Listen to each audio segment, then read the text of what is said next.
पूर्वामृतमध्यां हस्तिनाद प्रबोधने श्रियं देवी मुपक्वये श्रीर्मा देवी जुषतां कांसोऽस्मितां हिरण्यप्राकारामात्रां ज्वलन्तीं दृप्तां दर्पयन्तीं पद्मे स्थितां पद्मवर्धां तामिहोपक्वये श्रियं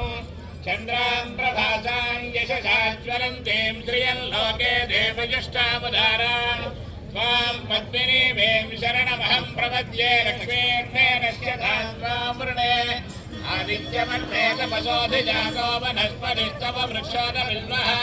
तस्य फलानि तपसानुसन्तु मायान्तराजाश्च भाक्ष्या अलक्ष्मीः उपैदुमान् देवतगः कीर्तिश्च मणिनाथः प्रादुर्भूतास्मिन् कीर्तिमूर्तिं दधातु मे चुक्तिभाषामलान् ज्येष्ठामलक्ष्मीर्नाशयाम्यहम् अबोधमसमध्यं च सर्वान् निन्नदमे गृहात् गन्धद्वारान्तराधरिषान् नित्यपुष्टाङ्करेषणे ईश्वरेकं सर्वभूतानां त्वामिहोपक्वये श्रियम् वाचः सत्यमसीमहे पशूनां रूपवर्णस्य मयश्रें श्रियतां यशः कर्दमे